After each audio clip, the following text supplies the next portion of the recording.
It's all right. It's Oh, all I'm right. so excited to talk cards. All I've talked is work over the past 8 days in a row, man. Let's talk some cards, bro. All right. Let's talk some cards. All right. Oh wow, what is that accent? You're not. I have no idea. You're It's not bad. from. You're not. You're from California, not New England. You don't get to. You don't get to. Don't. Okay. That's not. Yeah. No. No, it's bad. That was Okay. bad. That was bad. Yeah, it was bad. It's meant to be bad.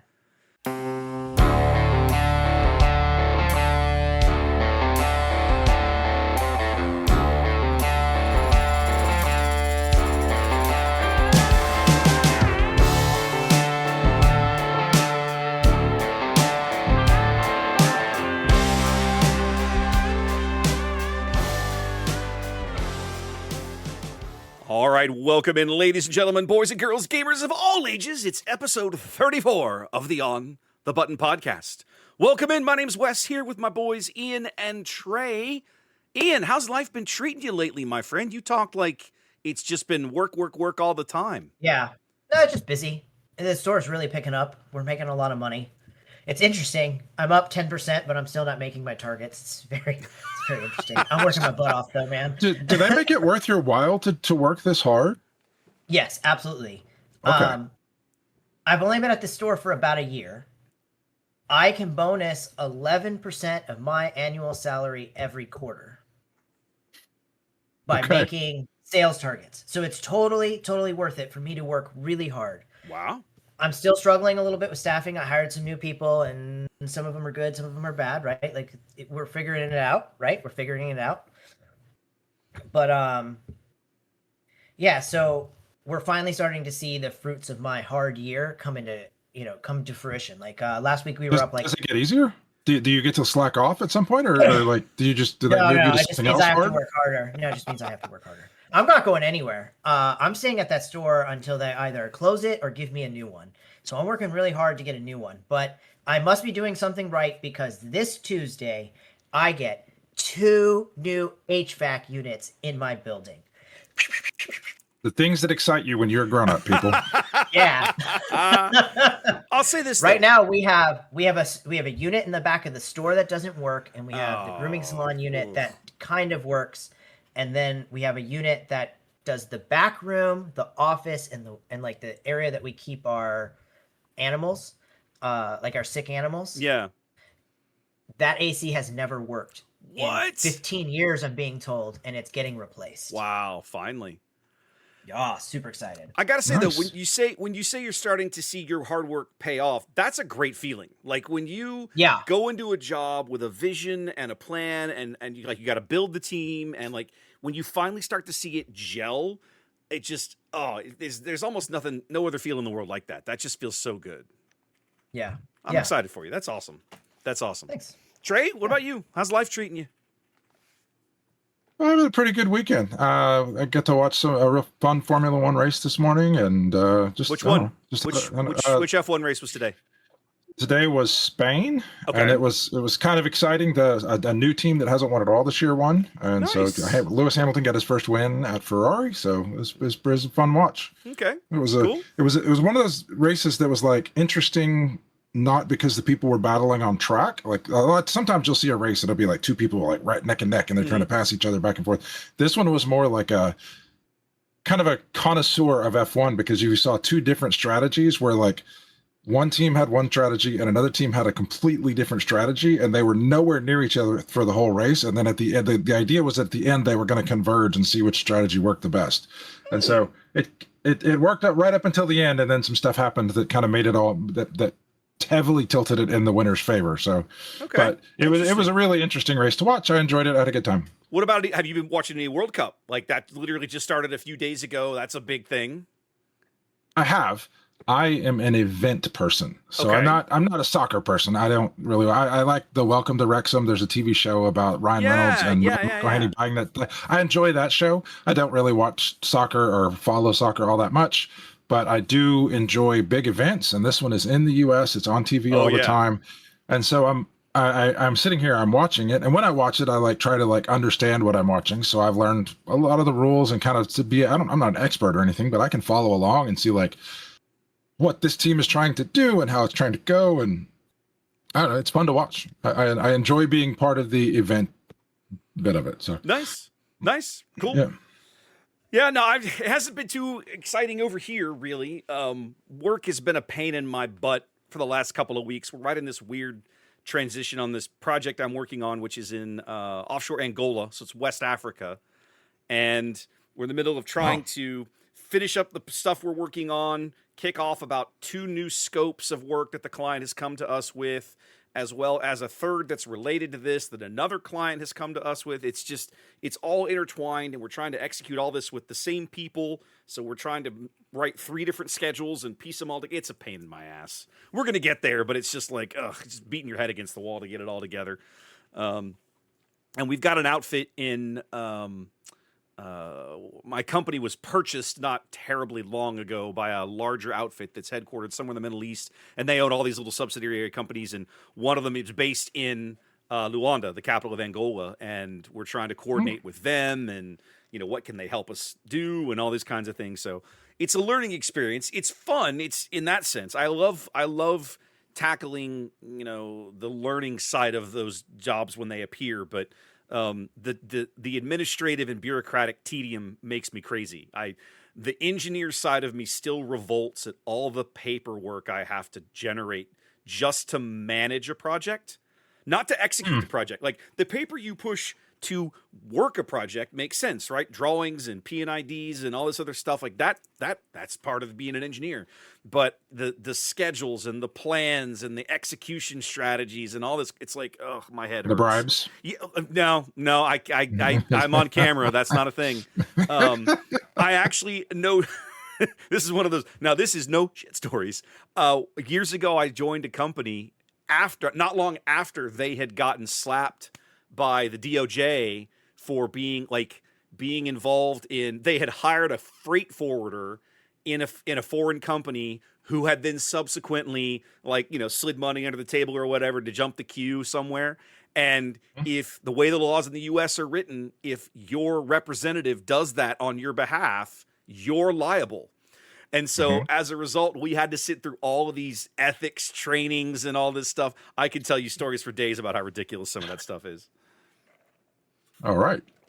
Well, guys, let's talk some SWU, because it has been an interesting 2 weeks. When last we met, we were in the middle of spoiler season. We were getting our little dribs and drabs, every other day we'd get a leader, and then every day we'd get, 2 to 3 new cards from some awesome content creator.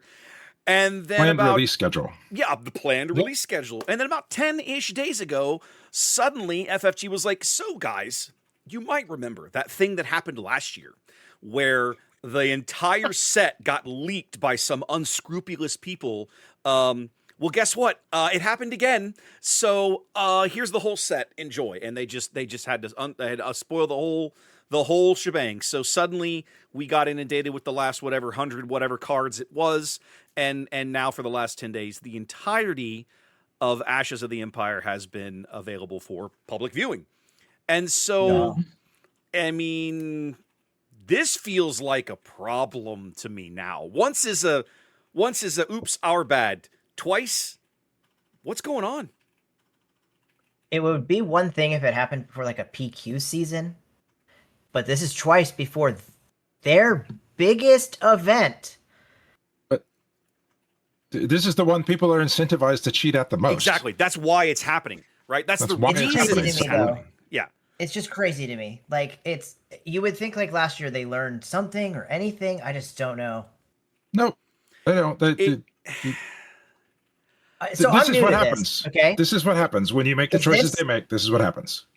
So, does this happen with other TCGs where lists get spilled before like a big event? No, not the ones that I've been involved with. The ones that I've been involved with, they take their play testing seriously. They don't farm out all of the private information. They don't farm it out to barely scrutinized people and then just say, please don't share this. They do all of that stuff in-house. They do their playtesting in-house. They keep everything in-house. So there have been leaks before. Like Magic has had leaks, but it always comes from like the printer side. Somebody will get a hold of a pack from the printer. Yeah, like an uncut sheet and take that kind of thing. Or somebody stole a box off the line. That has happened before, but the method that's happening here, this is FFG's cheap out on their on their playtesting, this is what you get. And so we just need to expect this going forward. This is going to happen when the stakes are high enough. Well, let me rephrase this. I think that this happens every time. I think this is just how it works. You have playtesters who are not incentivized to not do this, and they release it. They tell their friends. They show the cards to their friends, and I think it comes out like that. I think they release something now because this is where the stakes are higher. So I'm pretty sure, I'm just assuming, but I'm pretty sure that the exact same thing happened with Lawless Time, but there was no big event with lots of money on the line, so they didn't bother to release it early because it wasn't that big a deal. Now it's a big deal, so they're just releasing it early. This is sadly becoming an annual tradition, right? Yeah. To answer your question, Ian, I have been okay. So let's recap, right? We've talked before. We've ragged a little bit before on the podcast about how they handled their playtesters, right? The way that Trey talks about it. The playtesters are all remote. It's done. It sounds terrible. Well, okay, hold on. Now let me finish my thought because I have done this. Okay, I have been a remote playtester before for at least 2 different Decipher games. The original Star Wars CCG back in the late 90s when I was in college. And then again, not just a few years later for their Lord of the Rings TCG. I've done playtesting for both games. Now, there's some key differences, right? One is, if there were leaks, I wasn't aware of it, okay? Now, that's not to say they didn't happen, but I didn't know. There were people who knew we were playtesters and would ask us stuff, and we would always say, look, I can't tell you other than we really like the set, like it's looking really good, or there's some really good stuff in it if you like these kinds of mechanics or whatever. Like you could, that's about as generic as I would get for me. Now in the late 90s it was a different world because you didn't get digital versions of things. I still have FedEx envelopes downstairs of my old paper copy playtesting cards that I got from the Decipher from Decipher guys back in the day. So by the time, early 2002, 2003 that I was doing for Lord of the Rings, we were getting like emails with that stuff in it. So it was, even then things had changed. But the big thing, and you said it, and Trey hit on it, and all of those games, even though they had big championship events, there was not a set release this close to one of those big events. So there was no need. Like, I think it's kind of a cool idea. I'm trying to think.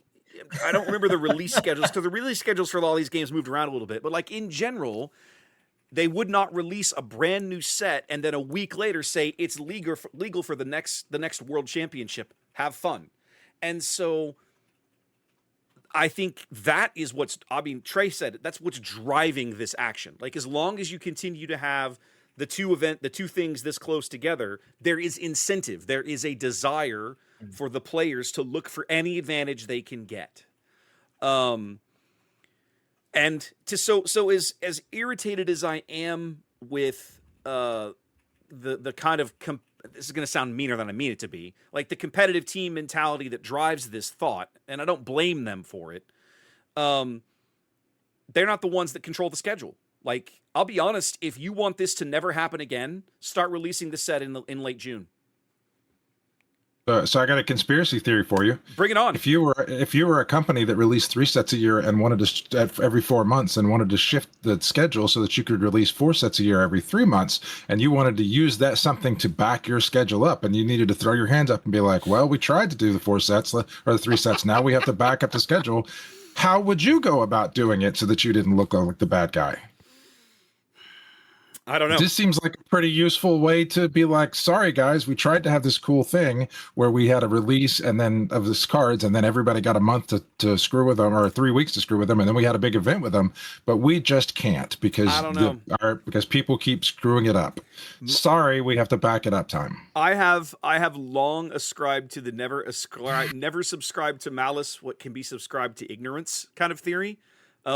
And that's kind of where I'm at. Like, I don't feel like this is FFG playing Machiavelli in the background, right? I think you've nailed it. Ian's nailed it. This is somebody on the playtest team leaking stuff to their friends so they can all get ready to try to get a leg up on the GC.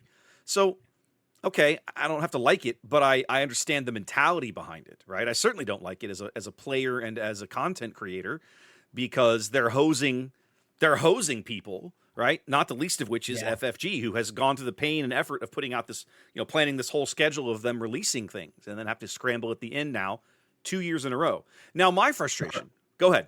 Well, it sucks because, like as a card spoilings feud, just to say real quick, it sucks because now we get like showcases and the serialized cards, the stuff that like you kind of is more fun to see if somebody opens it during like a pre-release or something like that. So it kind of sucks that end.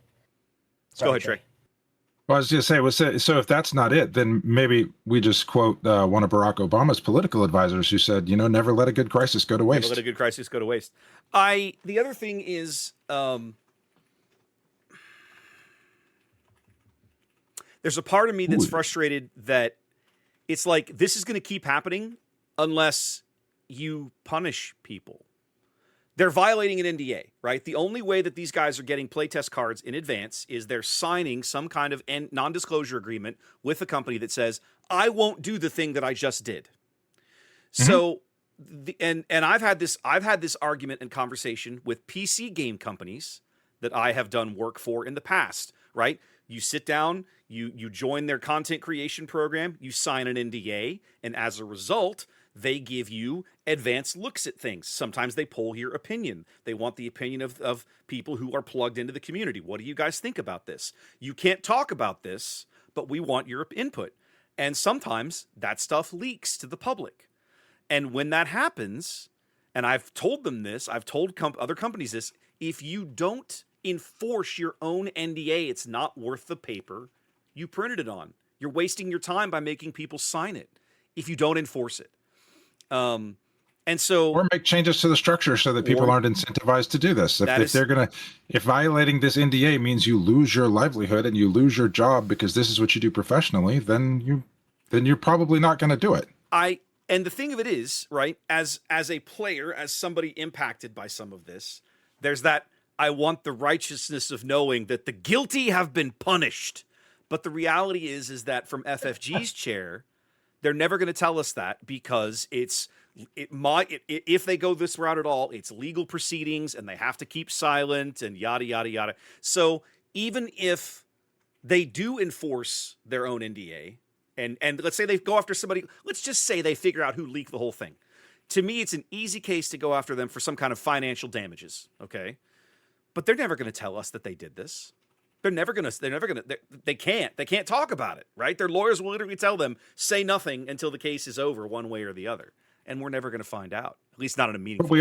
We are finding out that they don't enforce it because it keeps happening. Seemingly so. If they enforced it, then the word would get out. Like whoever, I mean, we've already proven that somebody talks. Somebody talks. Somebody says things. And if they all of a sudden, if something terrible happened to them, they would talk.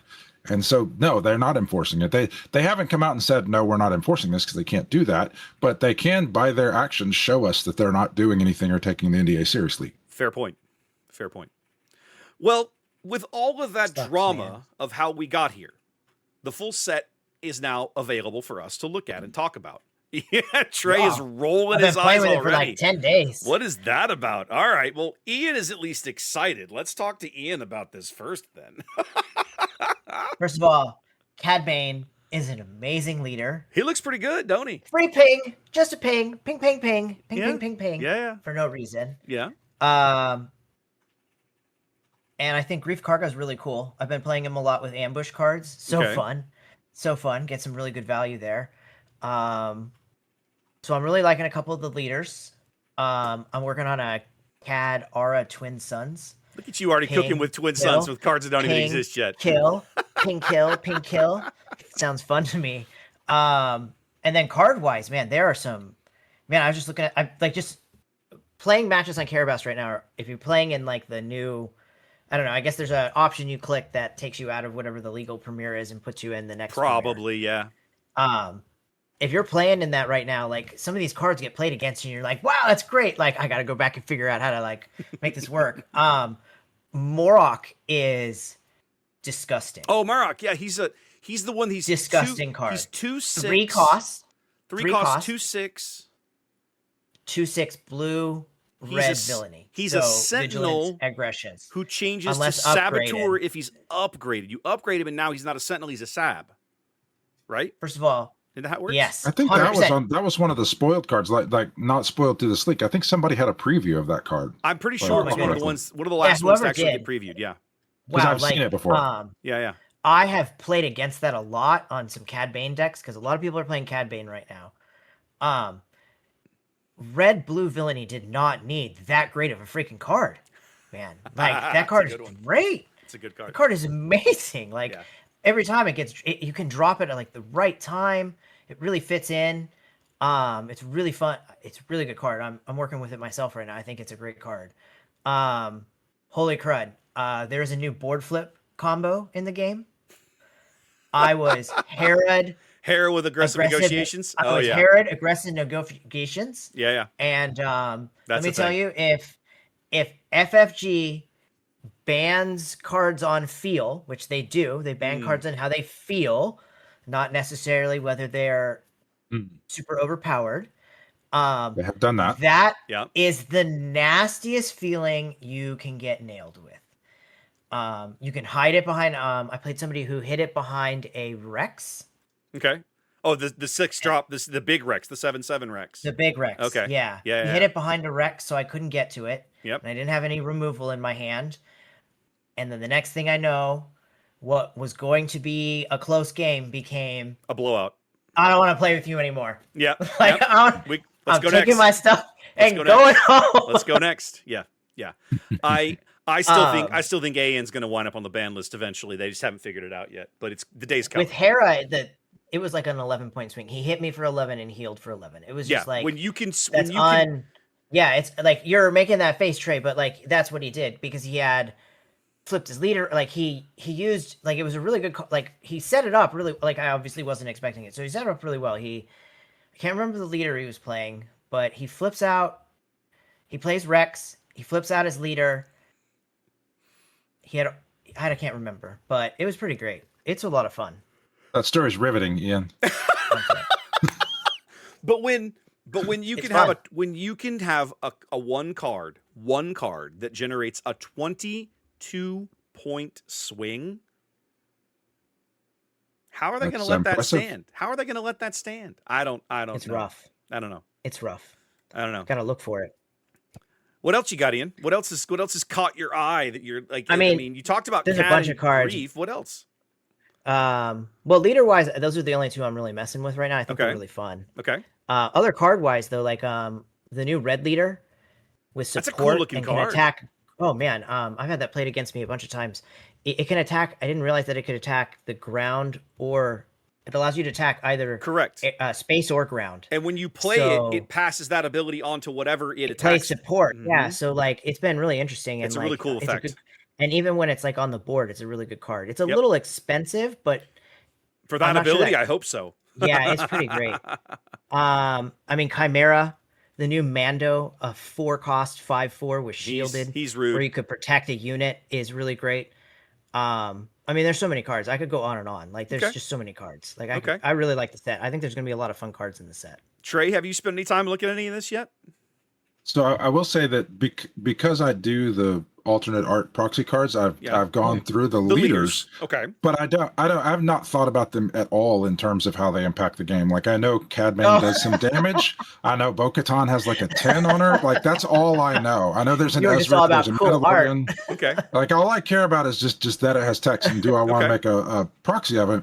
But other than that, no. Okay. I haven't looked at the cards. I haven't looked at the spoiler because I don't have to. Because this is how you get people 1 week after the set releases going, now I'm bored. Now I'm bored. Yeah. Because they've been doing it so long. So all of this cascades from FFG's inability to control their release schedule. But personally, I don't have anything writing on this. I don't need to build decks for Las Vegas. I am actually going to Las Vegas, but not for this. So I don't care. And I want to have a better experience at the pre-release, so I don't have to do this, and so I'm not gonna.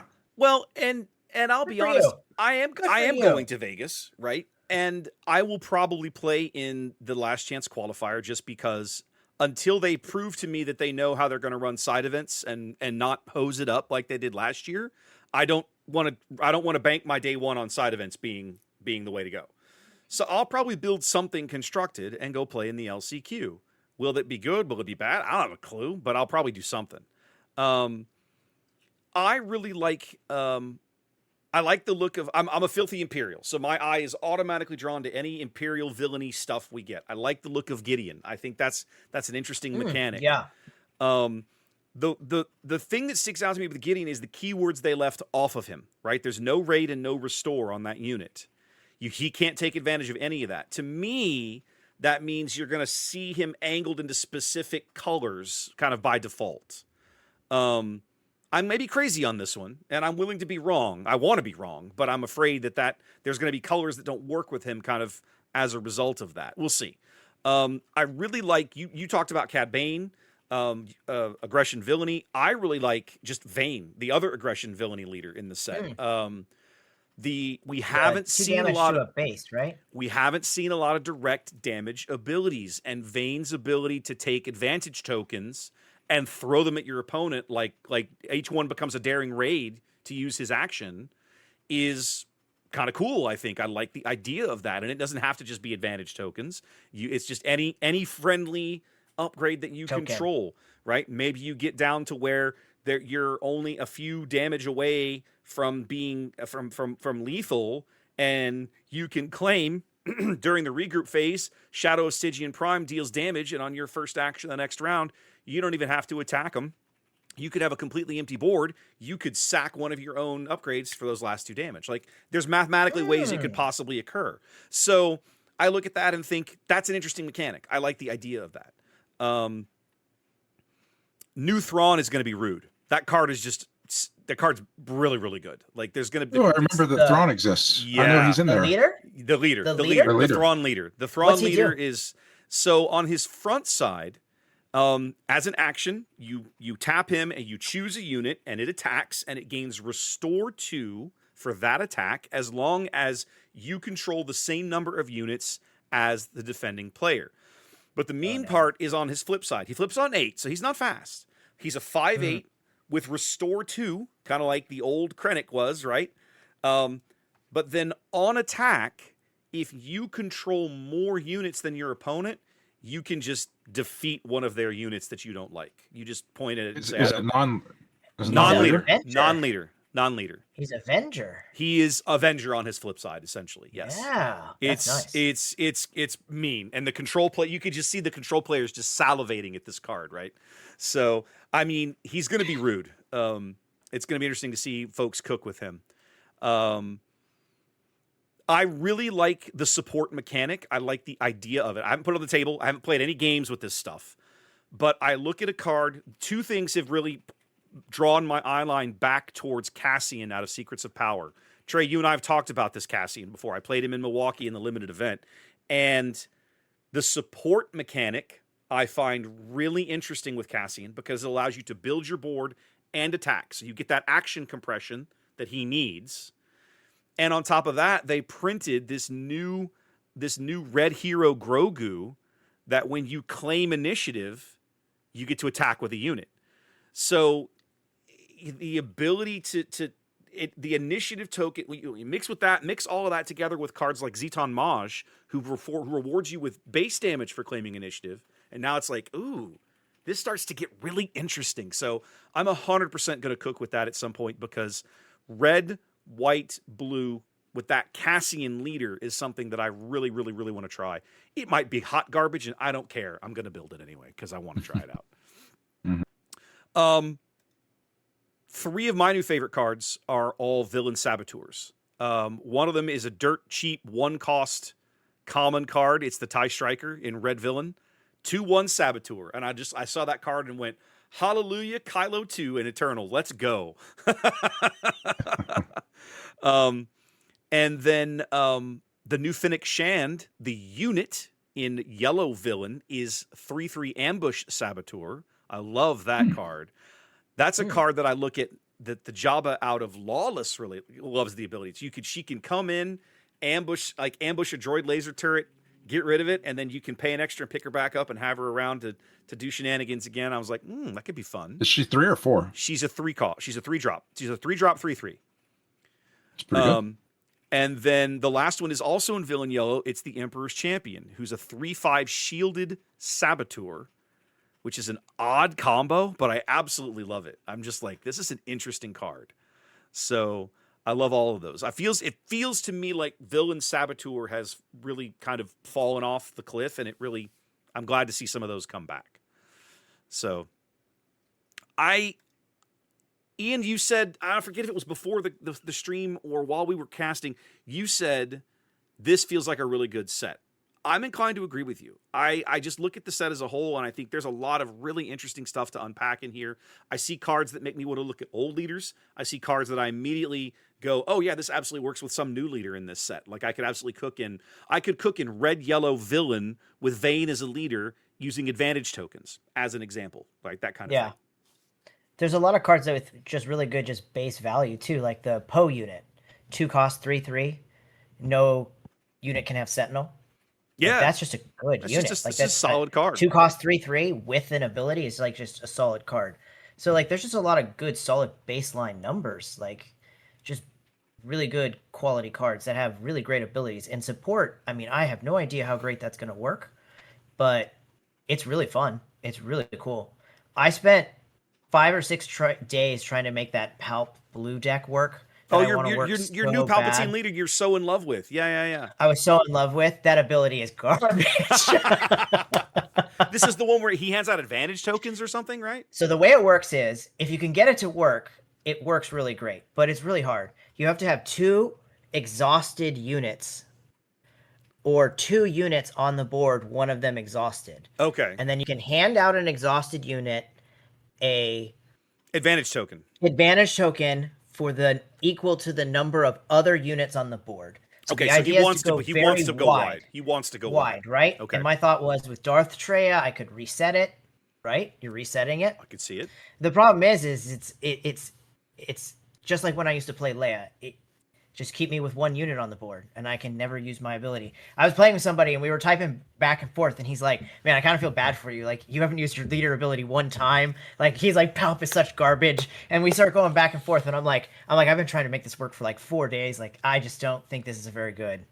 Did you use support? Did you use the support mechanic? Yeah, I was using. So I was using his little 0 cost support card. The messenger, the Emperor's messenger, or whatever. Okay. I was using Elsbeth, and then there was 2 other I was using. So I was using multiple support cards to try to get it to work. But like, it's just, I don't know. It's interesting. Like, I just can't figure it out. I don't think it's that great. But if I was trying, I guess if I was to try and cook on that deck, I don't think I would do it in blue. I think I would do it in green, and try to really go crazy wide with like tokens. Like you'd start with like the Kijimi Patrollers, you play crap like Scramble Fighters, and would it be good? Probably not, but that's where my head immediately jumps to. So yeah, I don't know. I don't think it's fantastic. Probably not. I might make it use like all support all the time, so that you have something, and then just use the advantage token so that it trades up, so that when they attack, so that if they try to kill your dudes, when they attack into it, your guys are bigger, because it gets those when on defense, right? With the advantage token. What do you mean? Gets the advantage token is there and it counts on defense, but then if they attack into the you advantage lose it when token, you attack with the unit. No, you lose it if you lose it even if they attack into it, it fires off and you lose it. I don't know. I wasn't able to hand out enough of them in a 3-day period to really know the answer to that question. Advantage tokens sit on a unit, and if your opponent attacks that unit, then the advantage token does its thing and then goes away. Right. I really wanted it to be like a Sith archetype, because I really wanted to make a Sith deck. Yeah. Like, I've really been wanting to make a Sith deck. But I just couldn't. I can't get it to work with him. It can't be Sith. But that new Vader, just straight black villainy. That card's great. That card's great. I love that one. I love that one. Cool. Well, looking at current stuff, right? We played in a very, very cool local event that our local TO put on last week, where basically he said, we're going to run a little local tournament, $5 entry, right? But you can't play these leaders. And he gave us a published list. It was like 12 or 14. It was all leaders that had been essentially from this most recent set that had in either like top 8 at a PQ or 1 of PQ. And it was a pretty good list, Boba and Lando and all these guys that you're used to seeing, even all the way down to cards like Dedra, who were maybe not as common, but had performed well enough to make it onto that chart. He was like, none of that. JTL Lando. JTL Lando was on the JTL Lando. So essentially, it was guys, go cook something, but you can't use these leaders. So Ian, what'd you play, buddy? What'd you try? I played Revan Blue. Okay, you went all the way back to Legends of the Force then. Yeah. Well, I had my Talzin deck. Sorry, there's a fly flying around my face. I think I just ate him. Anyways, I was taking apart my Talzin deck, and I decided I wanted to try Revan Blue. Okay. Try like a Voltron style deck where I just played a bunch of weenie units with weenie upgrades to try to do a bunch of damage real quick, and then try to play there is only 2 on turn 4, so that they're like even bigger and beefier. Okay. So I played a lot of I don't know, Sith characters. There are a handful that are cheap. Yeah. I was in every game, but I went 1 and 2, I think. 1 and 2. Okay. I got run over by Michael so bad in the first game. I didn't do 1 damage to his base. He went to sideboard, and I was like, bro, if you sideboard, we're not playing another game. I was like, I'm just gonna sit here, take another whooping, and I'm going home. I got a Twin Sons game because I got my butt whipped so fast. That's true. You guys did get some TS in there at the end. Trey, what did you bring to that event? If memory serves, you won the event, yes? I did. I went 3-0. Actually, I didn't just go 3-0. It was a best of 3. And even though I had no sideboard, I went 6-0 on all the games. And I didn't drop a single game. Okay. So at the beginning of this set, you and I had a conversation. We all had a conversation, but you and I were talking about old leaders that might be interesting in with the new set. And one of the ones that we talked about was Rio. Pilot Rio. And so Pilot Rio. So I went and built Pilot Rio at the time, and I tweaked it and worked on it, played it. It's a Pilot Rio Blue, and I don't know. I had a lot of fun with it, but it never panned out as something that was going to win at a competitive level. So eventually I kind of like, all right, well, that was nice, and then I moved on.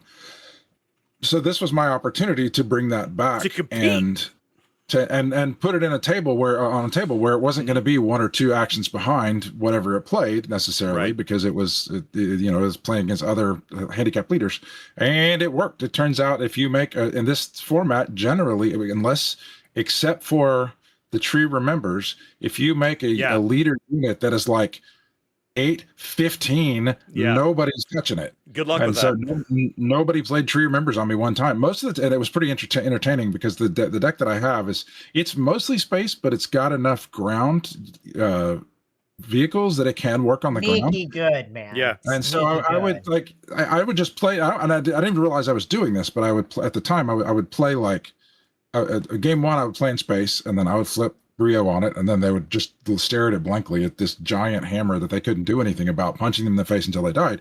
And then they would go sideboard all of their stuff, and they would bring in, and then they would be loaded for bear to stop my space arena.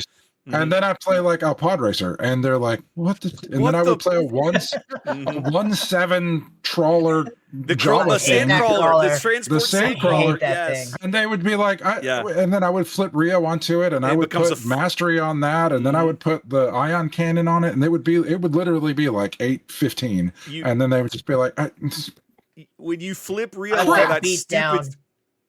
Good. I've been beat down by that sound crawler a lot this season. When you flip him onto that sand crawler, becomes a 5/12, and it's like, have fun with that, kids. Nothing else. Yeah.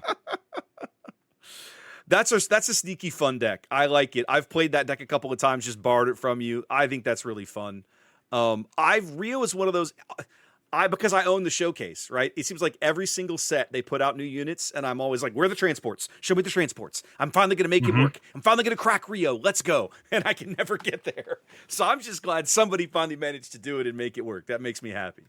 I mean, they had to cripple everything else for me to all of the good. Everything good had to be crippled, and now he's good. We had to ruin everything else, but we got there in the end. But that's the thing about Rio, right? You talk about Tree Remembers, and as good a card as that is, there are so many. The deck, like, if you look at the list of 4-drop transports, it is insanely good. There are so many. Blue, straight black, you've got the stupid Krennic shuttle thing that's a 3/4 shielded. Like, that's an amazing and steals card shields. that steals things. that's a great one to flip Rio onto, and they can't. Tree remembers that they have to. I mean, they can blank it, but they can't just outright murder it, right? It's not because it costs too much. So, I mean, Rio. I think I still always thought Rio was sneaky good, and I love watching you have some success with that one. I really wanted to play Dedra Yellow. I went out and bought the cards to build Dedra Yellow because I didn't own a single Shadow of Stygian Prime, for example. Hey, Wes. Yeah, I'm pretty sure Dedra was on the list you were not allowed to play. Correct. Okay, and just so, checking. And so I was like, did you cheat this whole tournament? No, Dedra, you couldn't play Dedra. So I wanted to build Dedra Yellow, and then I looked at the list and went, well, crap, I can't play Dedra. So I ended up playing Sebulba instead, which was kind of my second choice for that style of deck. Somebody had built a Sebulba deck that had done like top 16 in the Prague Regional, I think.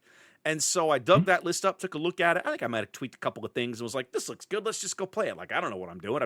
I've never put these cards on the table in my life. Let's go have fun with it. The struggle I had with it was I played so much Kylo 2. Sebulba is you exhaust him, you discard a card off the top of your deck, and you give something on the table, raid 1. Awesome. My problem was my brain kept thinking it was like Kylo, which was you exhaust him and you discard a card out of your hand and you buff it. And that's not how it works. Terrible. So I kept looking at cards in my hand thinking, I'm going to lose one of these when I use my leader. And I kept having to train myself not to do that.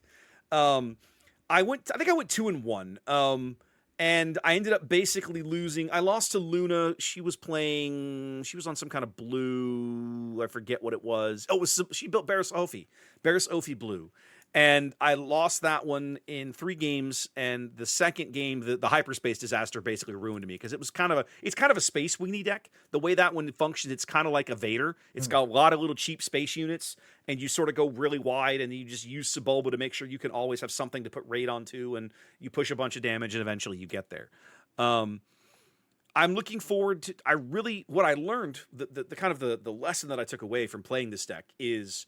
Shadow of Stygian Prime is really good. That card feels like I've never seen anybody play it, and it just feels. I'm like, having played it now, I'm like, this card is amazing. Why is nobody playing this color combo to abuse this thing? This card's so good. Because it's, I think it's because you have to divert from what you're doing to do it. It's good. It's very, very good in only some circumstances. That's fair. But I managed to the last match of the day. It was it James with that crazy Dryden Yellow thing with him flipping over cards off the top of his. I'm getting the name wrong. Oh yes, yeah, okay. Yes, the gambling deck. Oh, yes. I love that deck. He had I watching him play this deck was so much fun because he'd play Qui-Gon. And the yellow Sentinel Qui-Gon out of the last set and stack the top of his deck. And then he'd play As I Have Foreseen to do something cool with it. And the one time he played it blind on me. He played As I Have, for his 4 resource round. He 1 cost. He plays As I Have Foreseen. No idea what he's going to come up with. And he flips over First Light. The green-black First Light, which is like the perfect play for him because he can now afford it, ambush, murder one of my space units, draw a card. I'm like, that is so cool. I was getting I got my face smashed in by it, and I didn't care. It was so cool. So it was just like I loved seeing the creativity, and I don't know about you guys. I told Jason, our local TO at the end of the event, I said we need to do this more often. This needs to become part of our regular thing. We need to have at least 1 or 2 of these every set where we tell people, look, we're going to do a little local event and you can't play these leaders, whatever they are. Pick a list and you got to cook with something else. And I think that'd be a hell of fun. We had a great time. Yeah, it was fun. I really enjoyed it. I mean, it helps that I won, but I also just really enjoyed seeing all the creativity in the decks. I'm trying to think now. The Dryden Voss. There were 2 people playing Dryden because Michael was also playing Dryden Blue Force. But he ran me over so hard. Yeah. So we had 2 Drydens in the field. You were playing Rio. I was on Sebulba. Who else? Somebody played Satine, I heard. Yes, yeah. Zach played Satine. And I was like, I did play against that. How did that deck work? What was he even doing? Oh, it just healed forever. I beat him. I had to hit him for like 65 damage to beat him. It was crazy. That's insane. It was bananas how much he healed. That's awesome, though. Just like the official that like count up your officials, and then like that's how much you healed 4 times 2. Oh, he did that. It was like I heal 18. So he was playing it with green then. Yeah. That's the renowned dignitaries. That card is Yes, that bonkers one. in limited. That's Yeah. Oh, I didn't realize he had paired it with green. That's just rude. That's So, amazing. it was quite good. That's amazing. Anyways, guys, if you're looking for a local event, talk to your local TO and tell them you want to run something small and fun, and you want to put a ban list and say you can't play popular leaders that have won PQs and stuff, and just let everybody actually build with some crazy leaders. And man, I'm gonna tell you, it was some of the most fun we've had playing around here in a hot minute. It was really, really cool. Yeah. Guys, we're 6 weeks from Vegas. Can you believe it? It's almost that time. And I know, Ian, I'm looking at your pouty face. I know you're sad. I know you're sad. You were telling us the story last week at the tournament of you having the conversation with your boss. Like, I tried everything, man. I tried everything. Short of blackmail. Yeah, basically, yeah. I mean, I'm super jealous that I won't be there to play cards, but I mean, we booked a trip like a month later. We're going for our anniversary. Nice. August 15th. We're going to Vegas. Nice. That's how much we wanted to go, and we were really excited to go. So we're just going. Okay, good. I meant to tell you this at the tournament the other day, but I'm not kidding. Send me with a list of stuff you want off the prize wall or whatever, stuff that you would love. Well, I'll take anything. I have to rely on others. Yeah, but my point is, you're going to have stuff. Anything your tickets can grab. All right, I just figured you'd have stuff that you'd prefer, because there's cards that you'll play more than others. I've been there, so I understand that things just will disappear if they change rules or ticket buying becomes a thing or whatever. Like, there'll be times where it's like, and we are out of, and like the list goes on. I know. You're like, we suffered last year. Yeah, and like, I just don't.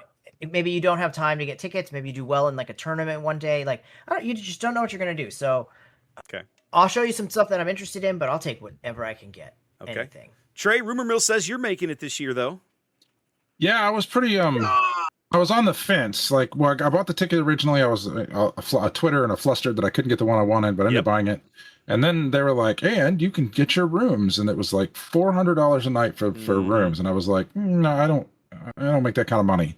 And so then I would try to find somebody to stay with, and that ended up not working out. And so I was like, well, I guess I don't get to go.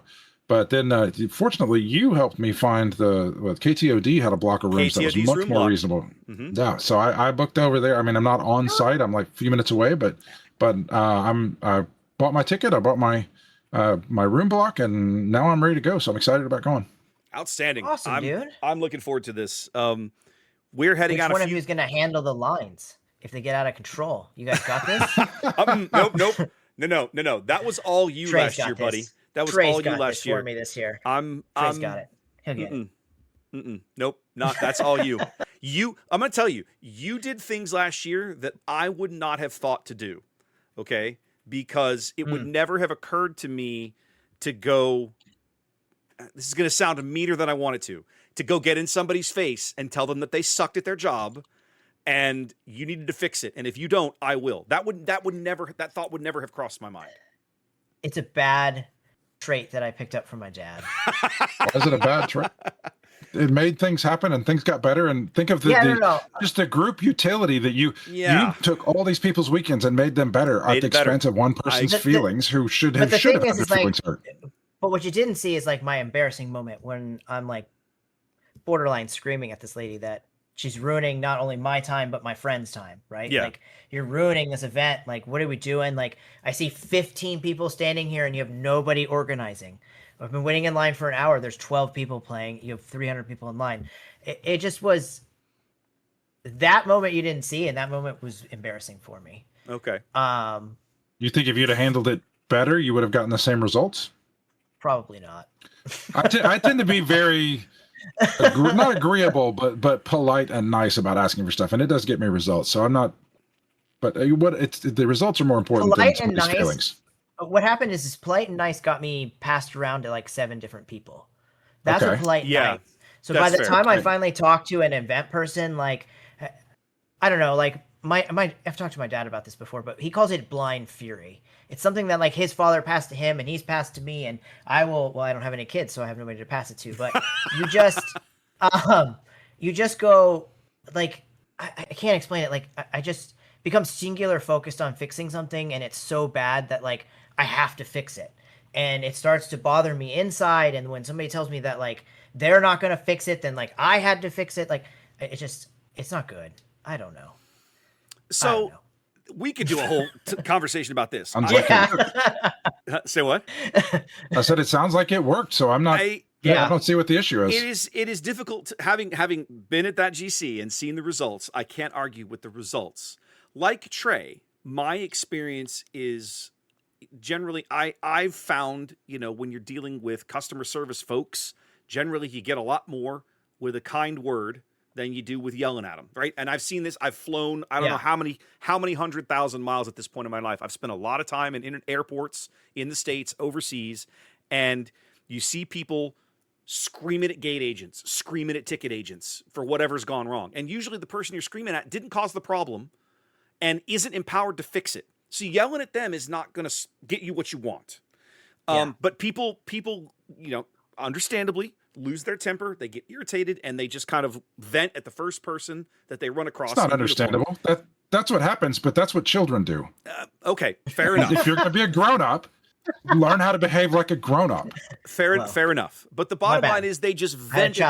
They vent at the first person that they find. So but that doesn't sound like what Ian did. Ian sounded like he was nice and polite until he ran out of patience, and it took a while. So that's eventually, not polite doesn't always get you there. Sometimes the squeaky wheel gets the grease, and you've got to be like, you have to still be under control. You still have to like when I lose my temper with an agent, I'd be like, look, I don't know you. You seem like you're a competent person, but I need you to understand how furious I am at your company. And if you take out the attacking them individually, that's a great way to put it. I say, like, I may raise my voice, but that's because I am so frustrated at your company. Right. So if you start that way, and then the times the polite doesn't work, that usually works. But it's very rare that I have to get up for. It was a lead up of events too, because I didn't have all my tickets I wanted. Like it was just the long string of things. Lead up of the. It just I mean, it's not my proudest moment in life, but I felt I helped. You did help. That's a great way to think of it, Trey, because I've also gotten to a point where, you do reach a point, I think, where you have to be able to calmly express your extreme displeasure with the situation. Yeah. Right. And I'm with you. If it's like, you probably don't necessarily blow up at the first person you run into, but by the time you get past, you're on the fifth person in this chain of failure. And everyone gives you the same garbage excuse or can't help you or whatever. At that point, you're like, okay, guys, this is just silly now. And so now at that point, I'm beginning to understand kind of where you would. And I have been that way. I have done that professionally. I've never had that happen to me in travel, blessedly. But I've worked with equipment vendors where you're trying to buy this thing. Let's just say you're at equipment testing. So they're testing it and something's not working and they're giving you all these. And by the time you get the fourth or fifth excuse as to why something is not going, you're like, stop. I no longer care for your BS, right? I'm paying you to fix it. Go fix it, right? Just make it happen. That kind of thing. So I can sympathize. I think it would be great though. I think this event's going to be really good. I think if the same people who did it last year and they can run it like Saturday and Sunday, they're going to do great. Fantastic. I have high hopes because Fanfinity has been running the regionals in Europe and they've done a really good job with it. The concerns that I have this year come into the fact that it feels like we've cobbled together a lot of different organizations to pull this off, right? Fanfinity is now running the whole thing, but they're contracting part of the staffing to Merchant Guild and part of the staffing to somebody else. And it's part of it's like Star City, but then, like Fanfinity is a European organization, so they can't pay people in the US. So everybody has to get paid through one of it's, I'm like, you guys have got this sounds like a recipe for success, man. You begin to see my point. Okay. So I'm looking at this going, fingers crossed, kids. Fingers crossed. Your dead solid face when you said that was fantastic, bud. That was great. Thank you. Yeah. For me, I'm like I said, we're going in a couple of days early. We're planning on taking Wednesday and Thursday just kind of locally to just hang out, sleep late, enjoy the pool, maybe find some touristy things to do. We did a little bit of that last time. We did it at the end of the trip. This time we're going to do it at the front of the trip. So I'm still waiting to hear back about a couple of panel ideas that I pitched. They sent an email around. I don't know. I feel like it was back in April. Might have been April. asking the various content creators to say, hey, if you guys have ideas for panels that you would love to run at the GC, here's a form. Come fill them out. Tell us what you would like to do, and then we will pick it. We will pick and let you know. Well, guys, it's the 14th of June, and we're still waiting to hear. So, like, I don't even know. But I pitched him a couple of panel ideas, essentially kind of basically how to stream the game for beginners, right? How to look around your house for stuff you probably already own to do this, and how to set it up, and it's not that complicated, and you can stream off your table at your local store. And then like another one, like if you want to take that game and up it and start streaming like competitive events, we're talking like PQs and stuff.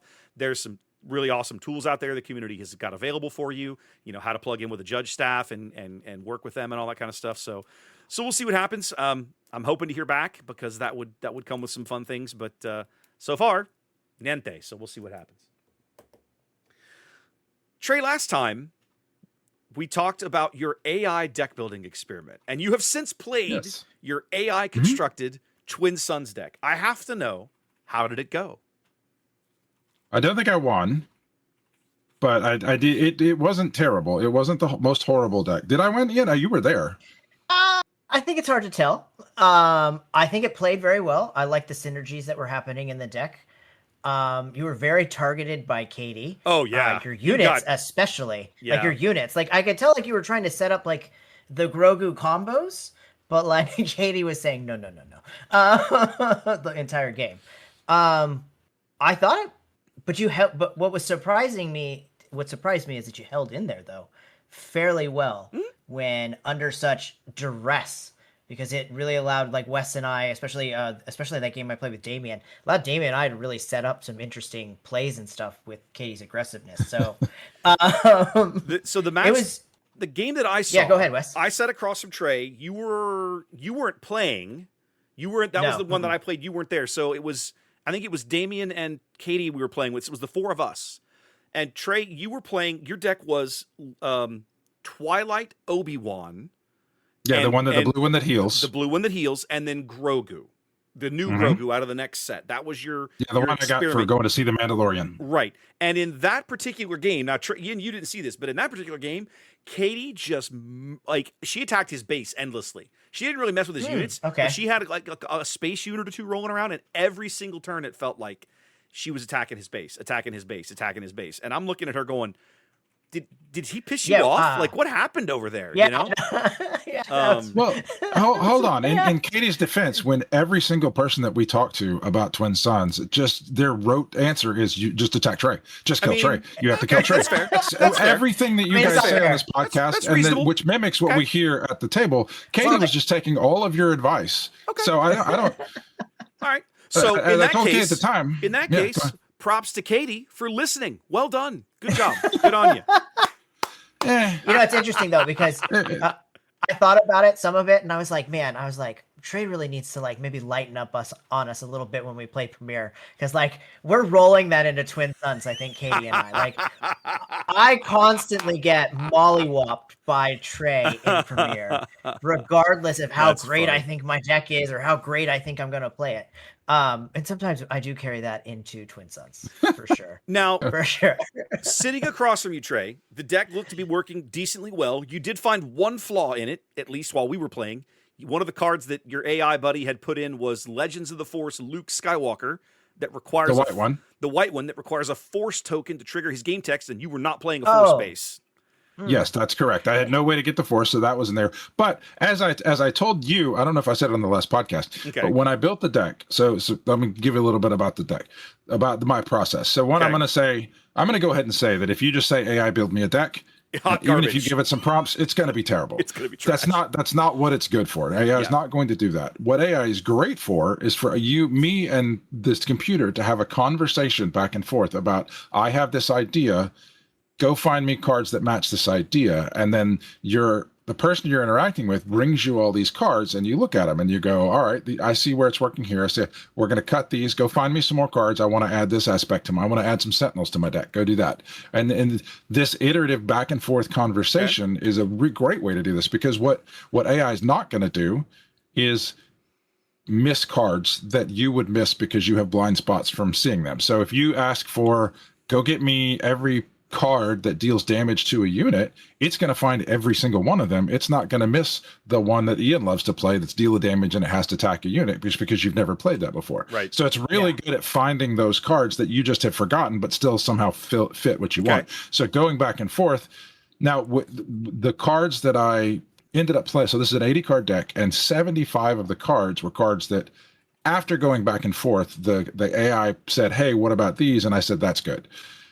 The 5 remaining cards were me going, no, that one, that one, that one, that one, and suck, and I want these 5 in the deck. Okay. Put these 5 in the deck.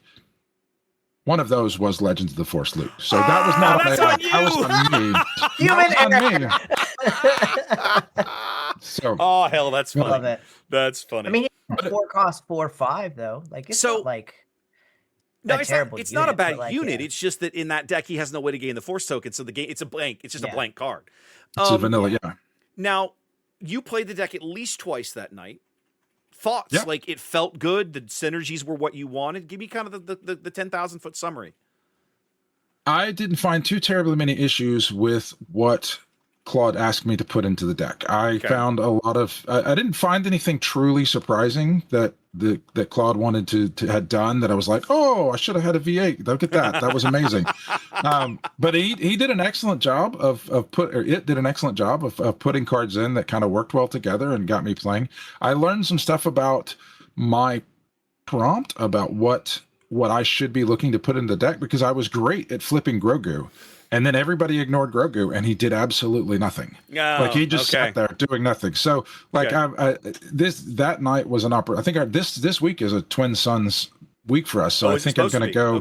Pretty sure it's Twin Suns week, so I'm going to go iterate on the deck. So it was a good opportunity. Playing that week was a good opportunity for me to see the things that work. So like now, I'm going to find ways. I want to go back and strip it out and fix it. I might put a force base in and go with a force, because I'm playing 2 force units leaders now. Yeah. So I may push it more of a force direction and find ways for Grogu to matter. So like do things with put upgrades on Grogu, and then they kill Grogu, and then I flip him back over. I don't know exactly what the answer is. I do, having seen it go, it is the deck was not embarrassing. Not at all. There were some pieces of it that I thought this is not operating as efficiently as I want it to. This is not quite like flipping Grogu is not as good as I want it to be, and it's not. Grogu's ability in and of itself is the kind of the opposite of what I wish it would be. So Grogu's ability is, when I attack you, your guy gets smaller, and when you attack me, my guy gets bigger. So when you try to kill my guys, they hit harder back, and when I try to kill your guys hit less hard in defense. And that's not like if you're looking for the matrix of guys going up and down and being attacked, like if you want to make that matrix, those are some of the weaker ones on it. So like me getting more health when you attack me, or when your guy getting a lower damage when you attack me is way more useful than me getting a higher damage when you attack me. Mm-hmm. Does that make sense? Yes. Yeah. So like Grogu's abilities are not as clean cut, and not. I wanted Grogu to be, what is the Electro Staff is the minus when it attacks. That's a great card. That's what I wanted Grogu to be, on the Electro Staff on a leader unit, and it ended up not being that. But that's just because of the way Grogu works, and that's I had a misunderstanding of how Grogu works. So if I want to continue to work on this deck, I'm probably going to have to go tweak it some, but that's what Claude is for. Like Claude helped me build this deck. I put it together, and I've iterated. I've seen what I like, what I don't like, and now I can go back and I can then just sit in front of this. I can, like you and I sitting on Discord, talk, what do you think about this in the deck? I don't know. What do you think about this in the deck? Right. And then me saying, hey Wes, I want to put some upgrades in this deck. Which ones are the most effective upgrades that would go on Grogu and make him harder to kill? And then you would 2 seconds later spit out a list of cards. So like that. That's what it is useful for. And I'm going to use it again probably tomorrow to revamp the deck. Okay. Nice. Okay. Sounds awesome. Fun. I may not be there this week, guys, so you'll have to let me know how that goes. Yeah, same. I'm up in the air too, unfortunately. Okay, so the last thing we have on the notes for this evening, Ian, some kind of mysterious contest. You're going to have to catch us up. What's going on?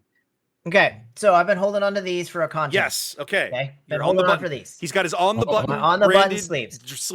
Okay. I am having a really tough time making a Space Wizard deck for the set. Really struggling. Okay. For which set? I guess Lawless Time. The new one that's coming out. Oh, new one. Time, Oh, right? no. Ashes The of next the- set, Ashes of the Empire. Ashes of the Empire. Okay. Ashes of the Empire. Okay. Right? Ashes of the Everybody's Empire. building new decks. We don't have the cards, but let's be honest. At least I'm building new decks. Sure.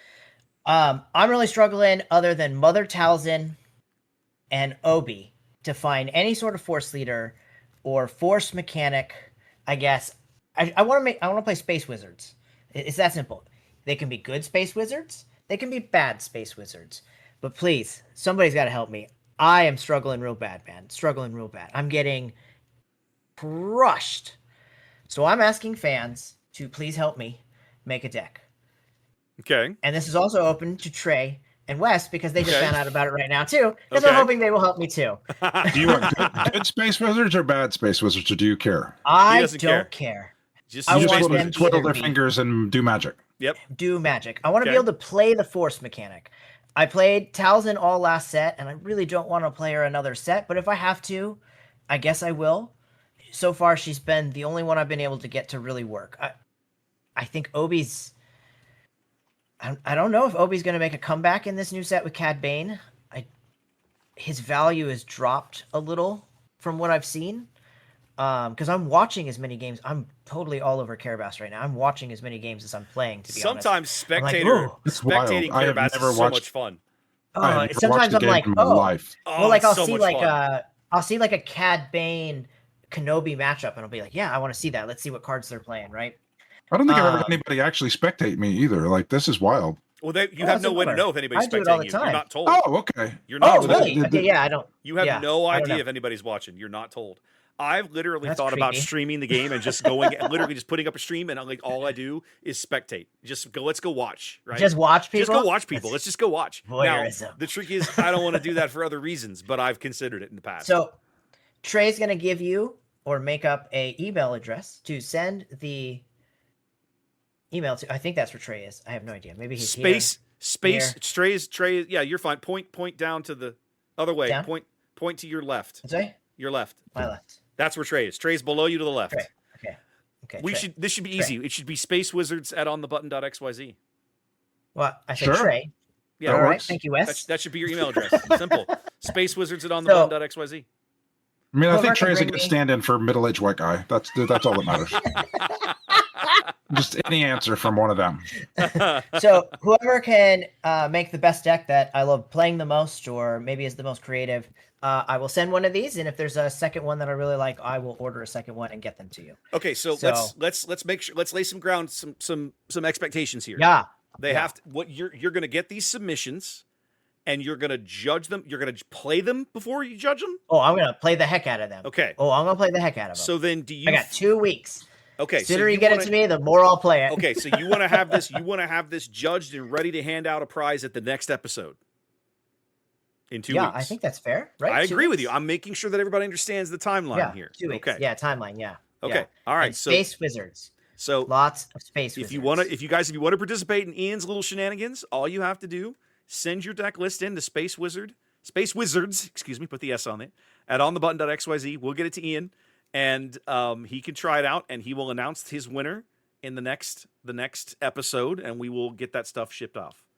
God. And then, Trey, I'm putting you on the spot a little bit to ask you this on camera, but you showed us those bases, right? Are we going to have Oh, some yeah. of those? Are we going to have some of yeah. those to give out in Vegas?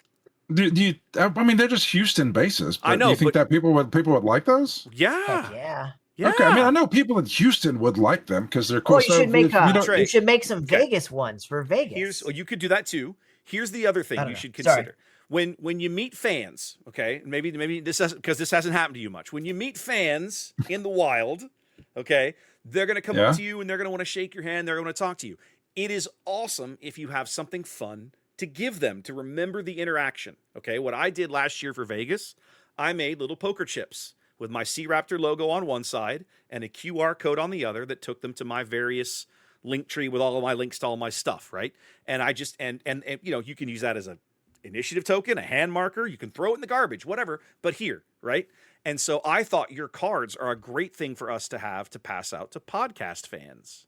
Oh, I thought about the divider thing for the. Oh, the That would the also be box. good. However you want to do it. I just didn't know what your plans were. That's kind of why I'm asking. Yeah, the little Ian's got it on camera there again. Yeah, I love these things. I got them in all my deck boxes. Okay, cool. All right. I love the card idea because they're super simple to hand out, right? To just, you can just leave those with people. Have we mentioned what they are on the stream yet? We have not. That's kind of why I said I'm putting you on the spot a little bit. Okay. So I made some 30-point bases that are based on locations in Houston. So like you get I think downtown is green. Mm-hmm. Yeah, downtown is green. So the green base is just a picture of the Houston skyline. And it's just downtown, and it's just a 30-point base. It works as well as any other 30-point base. And then we've got the NASA is blue, and Battleship Texas is red, and the Houston Astro, the juice box, the whatever it's called now, but it's called Minute Maid Park on the. It's called Minute Maid Park on the card, but it hasn't been called Minute Maid Park in real life in a couple of years. I don't care. That's all it's known. It's some refrigerator company can check a whatever, but the Minute Maid Park is the Astros, and I thought people would enjoy me making the Astros the cunning color. I thought it was great. So those are great because you put the podcast logo on the back of them, and I was like, that's genius, right? Because then it's just a nice little fun souvenir. I'll tell you this: if you don't want to make those at all, I'll order some from you so that I can hand them out because I think that'd be cool. Those are just silly fun. I mean, I'm glad you gave them. That's fine. I'm glad you gave Trey a free promo because I made a note. I wanted to ask you this at the end. What were the leaders that you made your art for? Yeah, are you doing all of them this set? You said you did certain ones, so your art was always great. I'm not doing. Let's see. I want to say I've got 8 picked out. I've got my artist that I've given the prompt. I say the prompt. I'm giving it to a real guy. Yeah. But I don't know what tools he uses. But I go, here, give me art for this, and I gave him I sat down and came up with all the scenes, and so I've got Bo-Katan, Cad Bane, Ezra. Nice. What other bases? What other ones are there? I think I'm going to do the armor. I had an idea for what I wanted the armor to be. Yep. You've got armor, Finnick Shen, Balin Skull. Are you doing Finnick? Are you doing Finnick too? I am doing Finnick. I have a really cool idea for what the Finnick art should be. You've got Balin and Thrawn. Then you've got Balin. I'm doing Thrawn. I am not. Okay, Jedi Luke from the throne room. I am doing Jedi Luke from the throne room. Okay, and then you have Sabine. You have Sloane and Gideon. I'm not doing Sloane or Gideon or Sabine. I don't have them yet. Ahsoka. You said you were doing Bo-Katan. Then you have Cad and Vane. Ezra. What does Ahsoka do? Like, what does her character in this do? Gives +2 to something. This is Ahsoka the White, right, from the TV show. So she's when you flip her, she's a 5/6 with support, and on attack she gives a unit with less power than herself +2 for the phase. I don't think I'm doing her. I am doing the tokens, though. I've got a cool idea for Mandalorian. The Mando tokens, I think, is super cool. I came up with this idea. Okay. It's going to be 4 pictures. So it's going to be 4 when you get it. It's going to be 4 tokens, and it's going to be they're all going to fit together like a puzzle, and they're going to fit like in a square of token in a square, and then the center of that picture is a single Jedi that we see the back of with his lightsaber extended, and then all the tokens are Mandalorians that are facing us and fighting the Jedi. That's kind of cool. So each token will be like a quarter of a Jedi, and then the Mandalorian that's fighting him. I know you did an alt art for Grogu because we've already seen it. Oh yeah, that one already too. Cool. Yeah, you did the Grogu. Then you have Throne Room Palpatine, Shin Hati. Nope. Grief Karga. And then Mando is the last one. Red, white Mando. I don't think I'm doing that. I think I picked out 8 or 9 to do, but I don't remember. I think that covers everything. Cool. But I'm super excited. Like the art that I've started getting back so far is really. I love the Cad Bane art. The Cad Bane art. Oh, I've gone back and done some other ones. That's why I feel like I've done more than others. So you've gone back and done some older stuff. Yeah, I've got JTL Vader coming. I did JTL Vader. I think that was really exciting. Yes. Heck so the art on the leader side of it is Vader standing in a hangar bay, like sending TIE fighters out to fight. And that's so cool. He's like pointing off in the distance and you see TIE fighters launching. It's really cool. And then I'm working on, I kind of wanted to do a Tobias one. So I sit down. So when I do these, I kind of figure out what the character does and what the card is describing. So like Tobias is describing, like, if you read his card as a story, that's my favorite thing about these cards is when you figure out what the story is telling and how it fits in their character. Mm-hmm. But like Tobias is like sending his guys out undercover to mess with their opponent.